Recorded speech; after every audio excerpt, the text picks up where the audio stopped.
Nylon সুতো এগুলো দিয়ে পুঁতির ব্যাগ তৈরি হয়, জুয়েলারিও তৈরি হয়। তবে আমি এগুলো এখানে ব্যবহার করেছি পুঁতির ব্যাগ তৈরি করার জন্য।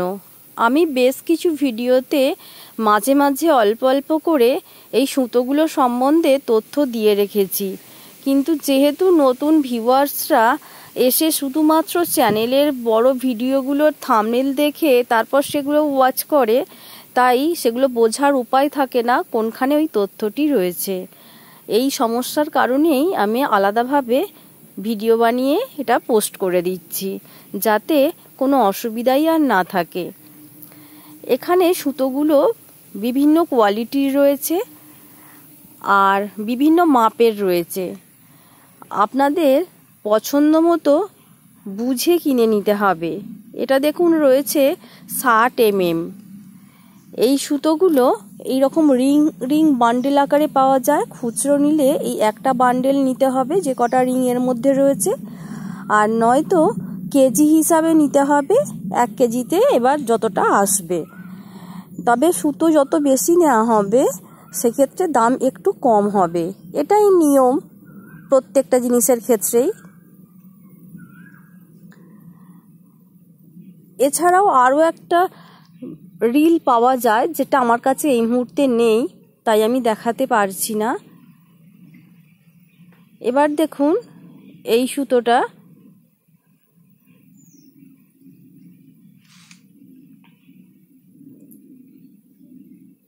এখানেও এর মাপ দেওয়া রয়েছে 70 mm। 70 mm সুতোতে পুঁতি গাঁথতে হলে পুঁতিগুলো একটু বড় সাইজের হতে হবে, তা নাহলে সুতোটা পুঁতির মধ্যে যাবে না। 60 mm যে কোনো পুঁতি হয়ে যায়।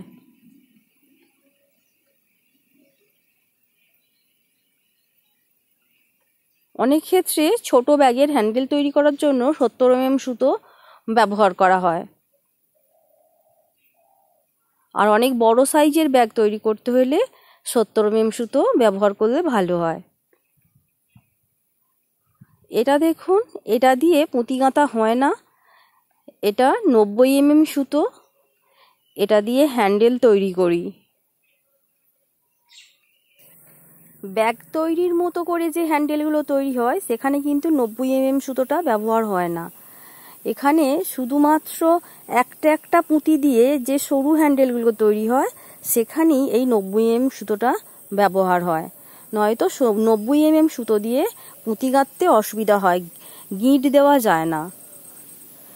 এবার দেখুন এই রিল সুতোগুলো, এগুলো বিভিন্ন সাইজের হয়। এখানে দুটো রিল রয়েছে, দুটো আলাদা আলাদা সাইজের, একটা 40 mm আর একটা 20 mm। আমি একটু দেখিয়ে দেওয়ার চেষ্টা করছি। দেখুন যেটা 20 mm সেটা বোঝা যাচ্ছে না, প্রায় খুব সরু সুতো। 40 mmটা মোটামুটি বোঝা যাচ্ছে একটু। আমি ওই 40 mm রিল সুতো দিয়েই বেশি কাজ করি, অনেক বছর ধরে কাজ করছি, এর কোনো অভিযোগ নেই। 20 mm সুতোগুলো সাধারণত জুয়েলারিতে বেশি ব্যবহার হয়, কারণ পুঁতির ব্যাগে তো পুঁতিগুলো একটু বড় থাকে, আর জুয়েলারির ক্ষেত্রে অনেক ছোট পুঁতিও গাঁথতে হয়। যাই হোক, এই রিলগুলো খুচরো একটাও পাওয়া যায়, আবার পুরো প্যাকেটও নিতে পারেন। পুরো প্যাকেটে 10টা থাকে, দাম একটু কম পড়বে, আর একটা নিতে গেলে দাম বেশি পড়বে। আর এখানে যেগুলো রয়েছে সেগুলো ছাড়াও আরও অন্যান্য সুতো আছে যেগুলো আমার কাছে নেই এই মুহূর্তে, তাই আমি সেগুলো দেখাতে পারছি না। এই সুতোটাতে আমি কাজ করি। আর 70 mm সুতোটা তো আপনাদের বলেই দিলাম যে ইউজ খুব কম হয়। 60 আর 40-এই আমি বেশি কাজ করি। এবার বলি সুতোগুলো পাবেন কোথায়। বাড়ির কাছে যে বাজার রয়েছে, যেখানে মাছ ধরার সরঞ্জাম বিক্রি হয় বা মাছ ধরার জাল বিক্রি হয় বা জাল সংক্রান্ত সুতো বিক্রি হয় যেখানে, সেখানে গিয়ে একটু খোঁজ নেবেন। এবার আসি দামের কথায়। এগুলো 600 থেকে 700 টাকা কেজি হয়, কোয়ালিটির উপর নির্ভর করে। এবার খুচরো নিলে দাম এক হয়, পাইকারির দাম আর এক হয়। এগুলো আপনাদের বুঝে নিতে হবে। আজ এখানেই শেষ করছি, দেখা হবে পরের এপিসোডে।